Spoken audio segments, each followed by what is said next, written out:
Well, thank you very much. Nice to see some people I know. I bumped into someone in the corridor. I said, hello, nice to see you. And he said, nice to see you. What bullshit have you got for us tonight? Well, what I'm here to talk about is how to get more work. I've got three basic premises. These are perhaps personal prejudice, but I want to share them with you. The first one is that for me, mediation is not an ideology, it's not a calling, it's a business. And civil and commercial mediators, I think, are in the business of providing a professional service to professionals in a professional way for money. At the Chartered Institute of Arbitrators Mediation Day, Peter Cresswell, who is a mediator, having retired from the Court of Appeal, said that he thought that mediation was a profession, not a business. And I think he's quite wrong about that. Firstly, mediation is more of a cottage industry. There's lots of us doing it. It's not really well organised. And secondly, and this is a problem for us, it's completely unregulated. Anybody can call themselves a mediator without any training whatsoever. What it is, it's a collection of people like us who have probably got professional qualifications in other professions, and they bring those norms and standards of conduct into the practice of mediation, but it's not a profession itself. The second premise is that establishing a business as a mediator is no different from establishing a business as anything else. Whether it's an accountant, surveyors, website designer, or anything else, there are certain basic things that all businesses need to do. And the third point is this. If you find selling difficult, you'll find mediation difficult. But if you can mediate, you will be able to sell. And that's because, surprisingly, many of the skills which you need as a negotiator or as a salesman or as a mediator overlap. For example, I see someone nodding, good. Overlap, for example, open questions, active listening, reframing, perspective sharing, and so on. So a lot of mediators say, I find it difficult to present or sell myself. Lose your fear. But let's start at the beginning with two self-audit questions, which I think you need to ask yourself wherever you are as a mediator. I ask them myself every year, sometimes every week when I'm doing a mediation. Why am I doing mediation at all? And you have to be very clear about this in two ways. Really, what is mediation for you? I've said it's a business, but for some, I know it's not. For example, Stephen Ruttall thinks it's about making the world a better place. Aled Davis, the Mediation Academy guy, thinks it's about bringing world peace. So philosophically, you've got to decide what mediation is for you. And secondly, you've got to decide why you're doing it as an activity. For some people, it's retirement. It's an alternative to gardening and grandchildren and golf. Is that all right? And golf. For others, it's stimulating. It's like being a non-executive director. I used to be a non-executive director. Mediation is similar in that it's another activity using your core skills in a different environment. For some, it's a change of career. They're fed up with their day job. I hear a lot of this from lawyers after about 25 years. They want another job. So you've got to be clear why you're doing it. And in particular, you've got to be clear about, is it income replacement or income supplement? We'll come back to that in a minute. And the second self-audit question, and it's a hard one this, is why would I appoint myself as a mediator? You've really got to write it down. Why would you appoint yourself? What are your strengths? And some of them may not be obvious. For example, if you are working in a firm, any sort of firm, and you've got premises, having the ability to offer accommodation for a low rate is incredibly useful in marketing yourself. It may not have occurred to you, but put down, I speak 14 languages. In fact, free rooms are more important than 14 languages. Now, three questions about what you really want out of it. Where do you want to be in 3 years' time? That's the question you've got to ask yourself. Now, this really means, how much money do you want to earn from mediation? Now, you've got to be realistic.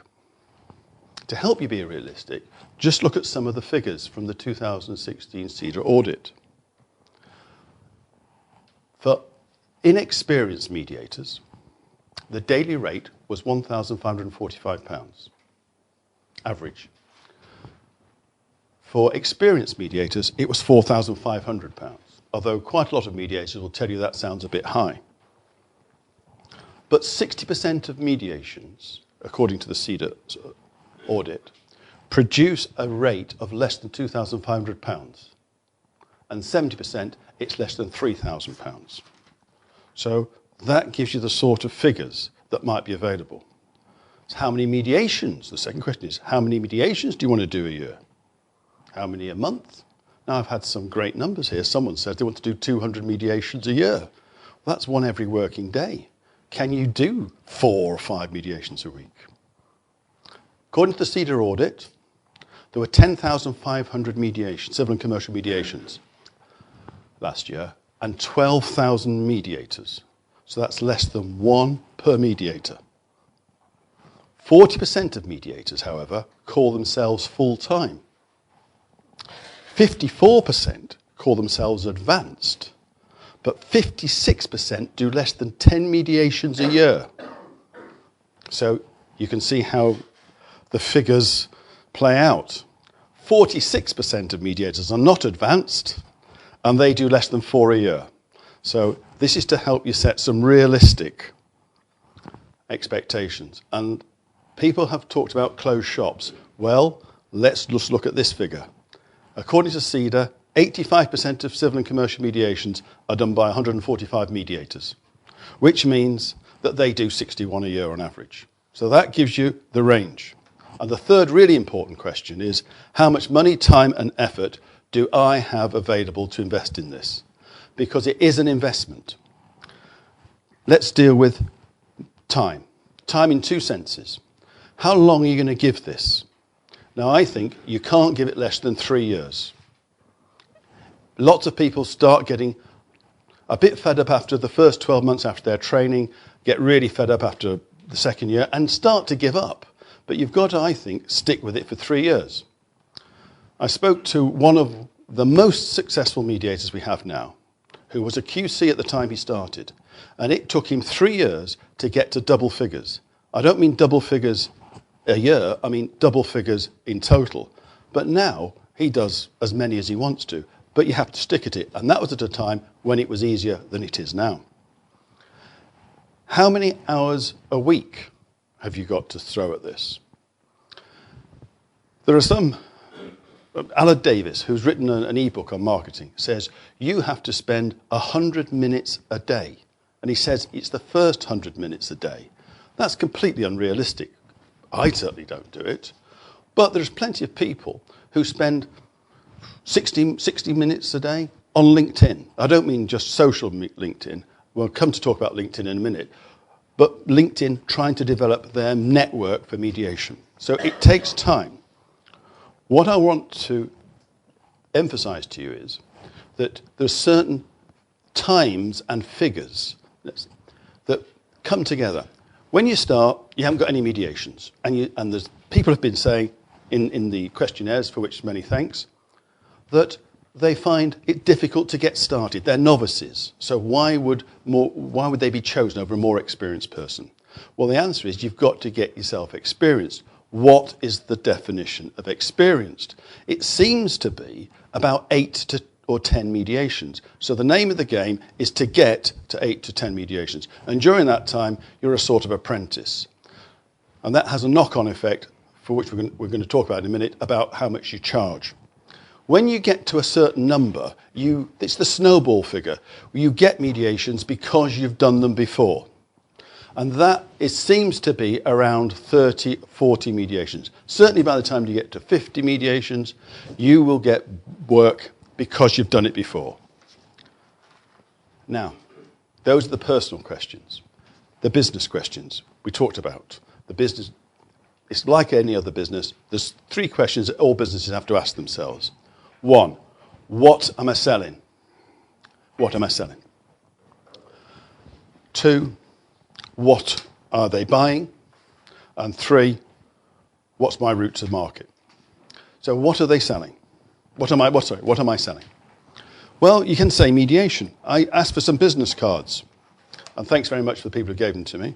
And only 2 people put mediator, just mediator. Everybody else has got either not mediator at all, they got their other job, or they got mediator and something else. So the first question is, are you actually selling mediation, just mediation as your main activity, or is it part of a portfolio or a palette of jobs, along with change management, arbitration, aromatherapy, and all these other things that people sometimes say? Ask yourself, if you're a busy lawyer looking for a mediator, and you Google in mediator, who are you going to go for? Someone who's just got mediation, or someone who's got mediation and 4 or 5 other things? I don't know what the answer is, but personally, I just do mediation. Are you doing niche or general mediation? That's very, very important. Quite a lot of the people here are not lawyers, but the big news, of course, according to the CEDA survey, is that for the first time, non-lawyers are in the majority for civil and commercial mediators. 57% are non-lawyers. Probably it's better for non-lawyers to concentrate on their niche, because they will have something that the lawyers won't be able to necessarily offer: practical sector experience or technical skill. That's a suggestion. I'm not saying it's absolutely right, but it seems to be, talking to non-lawyer mediators who've succeeded, if they concentrate on their niche rather than being general, they have more success. It's tricky if you're already in a firm or a chambers doing things, because you've got a day job, and how do you find the time to fit it in? What do? Do you just tack onto the website, construction partner, and then down at the bottom, amongst all the other things you do, mediator? I've looked at some websites, and there are, for both barristers and solicitors, no mention of mediation. They say they're mediators, but there's no mention on the website. So, big thing for you to decide is whether or not you have your own website for your own business as a mediator, separate and apart from that of the business or the chambers. Now, second question, what are people buying? Well, you can say they're buying mediation. What's that? I mean, there are 25 varieties at least of mediation: facilitative, evaluative, normative, humanistic, and all that. Are the clients interested in what label you've got? I don't think so. And my advice to you is drop the definitions of the type of mediation style you adopt. Get rid of the labels. I've looked at a few websites and people still hang on to the labels. It's a hangover, I think, from training. At the CMC conference, we had a real live client who told us what he looked for in mediators. And this was Julian McGuigan, who is a London market claims director in the insurance business. And he said he wanted 4 things. He wanted energy. He wanted mediators to be more directive. He wanted mediators to be more active. And he wanted them to be more evaluative. That's what he said he wanted. So why is this important? Because in the end, if you're going to get new business, you're going to have to pitch for it. So you've got to be clear what you're selling and what you think the guy you're pitching to wants. If asked, what is mediation? Quite a lot of people say, well, it's a voluntary and confidential process whereby the parties to a dispute invite a neutral third party in to help them find their own solution to their own problem. Well, how exciting is that? Well, not very. Why not? Because you're describing process. And I don't think clients buy process. They buy either outcomes or results or benefits. That's what you need to concentrate on. And this is where it feeds back to why are you doing mediation? What's your philosophy of mediation? It feeds back into it. But they buy outcomes. So having worked out what you're selling and why you're selling it, who you're selling it to, what is your route to market? How do you reach your clients? Who are they? Now, Aled Davis, I'm not having a go at Aled Davis, but he does promote his ebook quite hard. He says that mediating is not marketing. I think that is completely wrong. For civil and commercial mediators, actually doing a mediation is your best opportunity of marketing. Usually you've got 4 or 6 people there who you can present to. And this raises a point now. It's easier, I think, as a lawyer certainly I found this, to get work from existing clients than from new ones. So most of you will have a client base of some sort. So tap that first. That's the thing. And you've got to ask 2 things. What sort of message can I send to someone that maybe I haven't seen for a bit? Now that's tricky because people respond differently to emails and phone calls and tweets. They do. But if you don't try, you are leaving unexplored quite an invaluable resource. But then there's the other way, which is, having done a mediation, what do you do after the after-sales service? It's been successful, that's great. Do you just leave it there? No, my advice to you is you don't. You always write to them afterwards, just saying thank you for a start, but sending them a feedback form, because that will then reinforce the message, who you are, and show interest, and it gives you another opportunity of contacting them and getting your name in front of them. Where this is leading to is about the businesses. Is the one thing I think that all businesses need, and most mediators' businesses do not have, and that is a business plan. Now, the research shows that the level of failure amongst businesses where there is no business plan is higher than where there is. Having a business plan does not guarantee success, but it sure helps failure. Now, it doesn't have to be very complicated, this. For example, do any of you know Jeff Sharp? He's one of the most successful international mediators. And he still carries with him his original business plan, which he started in 2001. I mean, he now does 80 mediations a year, and he never charges less than 9,000 New Zealand dollars. So you can work out how well he's doing. And it's just columns. And he just puts in what he wanted to do, who he was going to contact, and how he did. Doesn't have to be complicated, but if you write it down and work it out, you're going to focus yourself because, as I'm going to point out later, it's very hard to keep disciplined and keep at it. There are 2 reasons, they say, in Texas. I say Texas because someone said to me, you've probably got this book. It's 1998 Texas Practice of Mediation, and this is what it says. There's 2 reasons why you don't get work. People have not heard of you, or they have. Now, so it's getting out there, getting your name out there. You've got to start with that. It's making a noise. How do you do that?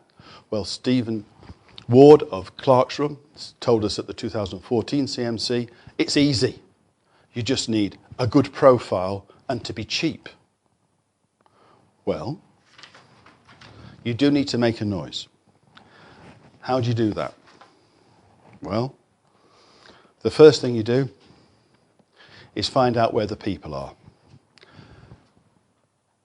There are lots of gatherings of mediators. Some people, for example, Bill Marsh, who's very successful, say he never goes to them. It's a waste of time going to meetings of other mediators. But I think that's wrong, because there's a couple of paradoxes about mediators. The first is that because it's basically a part-time profession, most people are not full-time mediators. It means they're still in work. A lot of them are. And they are therefore, although potential competitors, potential clients. And secondly, the odd thing about getting your arm round clients, which you're all encouraged to do as business practice, you can't really do it as a mediator. You can't get too close to your clients because of independence. If someone says, how well do you know the solicitor on the other side? Oh, well, I have lunch with him every other day and play tennis with him and go on skiing. They're not going to appoint you. So you've got to keep your independence. Do you go on panels? This is a big question. There are different types of panels, as we all know. Clark's Room, it's free. Now, some people swear by Clark's Room. Other people just swear at it because the point is, do you get what you pay for and you don't pay anything, so what do you get from them? Others are by invitation only, charge you quite a lot of money. I was speaking to a returner. There's quite a lot of women now who have been in the profession, taken time out, have children, coming back in and wanted to be mediators. Most of my observers now are women between 35 and 45. I was talking to one of them who was a very successful solicitor who is now coming back as a mediator. And she definitely swears by Clerk's Room because it said she thought it gave her corporate credibility, a bit of infrastructure and corporate credibility. What do panels give you? Well, they give you a bit of cred. If you join the CMC, you can say I'm a CMC accredited mediator. It gives some confidence. They give you a website and advertising. They give you PI cover. And they give you the chance to meet other mediators. So you get your name out. Secondly, the way it's going, there's now a growth in low volume mediations. A lot of them consumer because of the changes in the regulations. And quite a lot of those are administered through panels. I'm not saying it's the greatest, most exciting work in the world, but if you want to get your numbers up to 30, go and do them. And it's a lot easier to do if you're a panel member. Then, of course, the big thing, social media. We all hear about it. Looking around the room, most of us will find it scary because we are digital exiles, not digital natives. And I think, not at the back, it's all right. But you have got to really ask yourself why I'm not on LinkedIn. And if you are on LinkedIn, you should be on LinkedIn Plus. It's free. It's just where you get all the analytics. There is someone whose name was down to come tonight, but he's not arrived. And he has built his practice on being on LinkedIn. And it's been very successful. But it's tough. It's tough. And you have to remember that you've got to keep at it. You can't do blitzes. You've got to keep at it. I've been carrying out an experiment recently about social media, and I've been tweeting a bit. I haven't been blogging to find out whether it had any effect on my own business. And all I can say is my inquiry rate has gone up a great deal this year.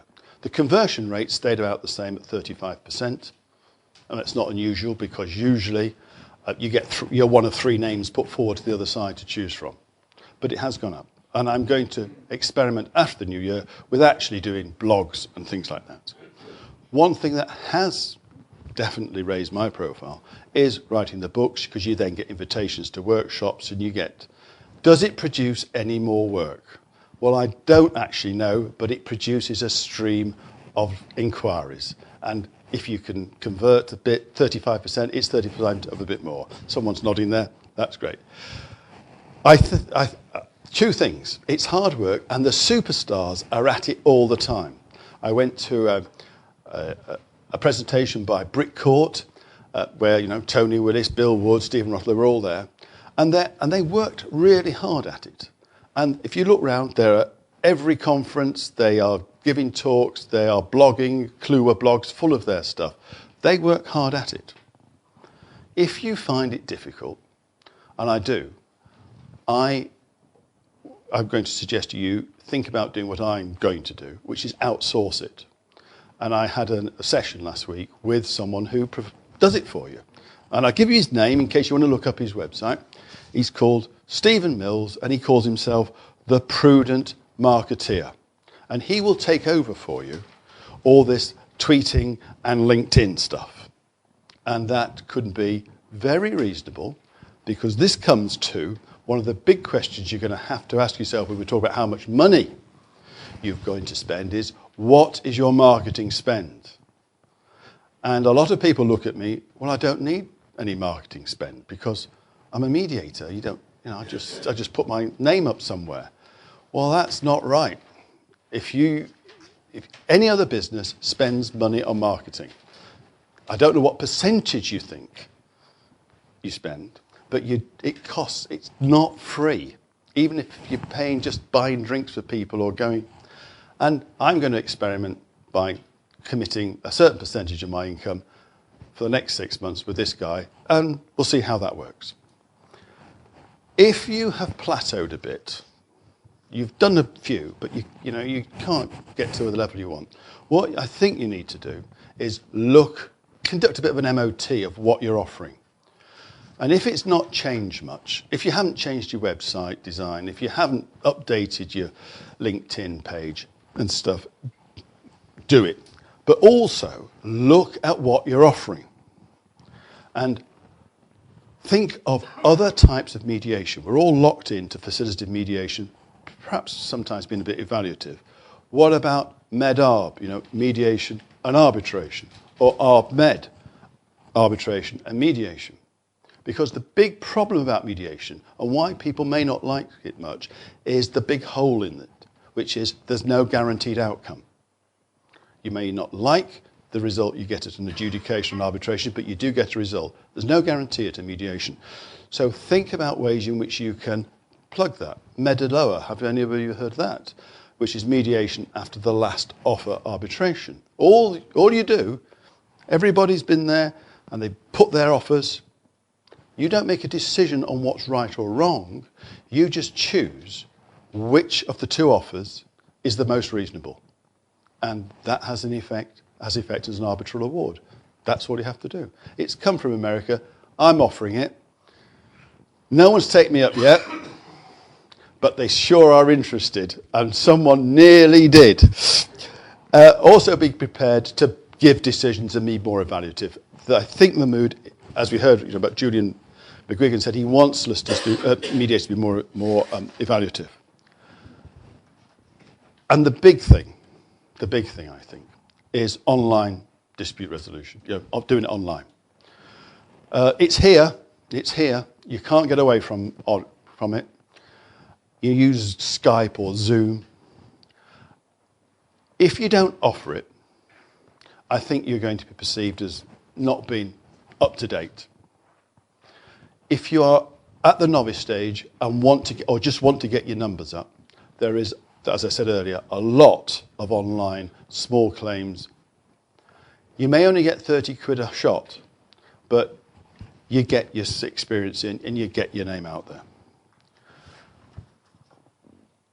We've talked about money, but not really addressed it. In the handout, I said, I'll tell you what PEARL means, what PEARL stands for. And PEARL stands for 5 things, which affects everybody as a mediator. The first is P for price. The second is E for experience. Third is A for availability. And the fourth is R for reputation. The fifth is L for lawyers. Because civil and commercial mediators, like it or not, you can't get away from lawyers. They are your main customers. So let's come back to price. Remember what I said about, that is entirely within your gift. Remember what I said about Stephen Ward, who said, you want to be busy, be cheap. Well, there are those who say that's wrong.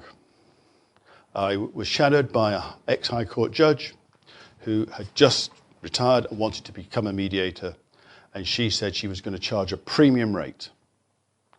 Stephen Ruttall, who's, as you know, now very successful, was too busy. So he told his clerk to double his rate. What happened? He got even busier. It's the Stella Artois reassuringly expensive syndrome. But there are other ex-High Court judges who, when they start, would go anywhere, do anything for £500. So you've got to be clear. In my view, over the last few years, there has been price pressure. People do want to know what you charge. One of the nice things, as a mediator, you get bundles of documents sometimes. And sometimes they leave the correspondence in about who to choose. And more often than not, because I'm reading them but I've been chosen, it's because you're cheapest. So what do you charge?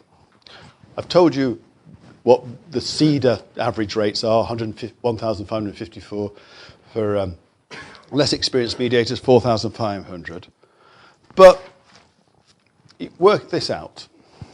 You know, go back to how much money do you want to earn from mediation. Work out how many mediations you want to do, can do, what you want to earn. That gives you your unit rate. All right. But lots of questions to ask yourself. Is it an all-in fee? Or are you going to ask for preparation and travel as well? I don't know what people's practices are in this room, but when we started, it followed the barrister's practice, didn't it, of a sort of daily rate plus disbursements. I've been that, as many other mediators have, and it's an all-in rate. And I don't charge extra for preparation at all. So sometimes I get bitten on that. I end up doing 2 days preparation. But sometimes, mainly, you do 2 or 3 hours preparation because that's all that's required. But be clear about that. Do you charge overtime? Well, this comes into what you charge, the hours you charge for. Is it 4 hours, 7 hours, 10 hours? What are you going to charge? It all varies. It all varies. Do you charge VAT? Well, odd thing about VAT, isn't it? Lots of people register for VAT when they don't have to because they think it provides commercial credibility. You've got to earn, $85,000 a year to be compulsory registrable. I don't know what you think. I think VAT is probably a selling tool, and if you if you earn less than 150,000 a year, you can use the flat rate and just pay 12%. So it's probably worth doing if you're getting up there. In the end, my view is this. If you want to do the work, you charge the rate to get the job in. And someone said in the problems that they face that the rates were too low. Well, what else would you be doing that day? If the name of the game is to get your name out there, be busy, then you need to be mediating. And if you wouldn't be doing anything else that day, you might as well take the money. Be careful about doing too much pro bono. It's a great way in to get some work in, but as they say in America, if you give away the milk, who buys the cow? So don't do that. Well, be careful about doing that. So back to Pearl. Price, we've just discussed that. It's entirely within your gift. Experience, that comes from doing work. And frankly, if you look at all of the surveys, they tell you that the main reason why people pick you as a mediator is because of your reputation, your experience, which is a combination of doing mediations, so price, availability. You can be the best mediator in the world, which is why I asked how much time you've got to spend at this. You can be the best mediator in the world, but if the mediator's on the 1st of May and you're not available, you don't get the job. So the more available you are, the more mediations you get. Reputation comes with the experience, and lastly, the lawyers. You've got to find out what lawyers want, and not, as many non-lawyer mediators do, resist them. And what lawyers want? They want happy clients. That's what most lawyers want. I see someone nodding. I've always detected with non-lawyer mediators who come and observe me a lack of confidence. And I've said, no, concentrate on your 2 things you've got going for you. Your technical or sector experience, but also this. Most of the clients, not the lawyer clients, but the clients of the lawyers, will not be lawyers. And you can look at them right in the eye and say, I know what it's like. I'm not a lawyer. I'm not looking at this like a lawyer. And really push that. Really, really push that. And the 2 areas where the non-lawyers feel most vulnerable, most lacking in confidence, which I think shows in the way they approach lawyers, are legal costs and drawing up the settlement agreement. They just feel vulnerable about that. Well, there's a dead simple answer to this. There are courses. You go and learn it and spend the money to learn it. They're not expensive. Spend the money to learn it. And that comes back to your marketing spend. I will finish there and take any questions about my bullshit. Thank you.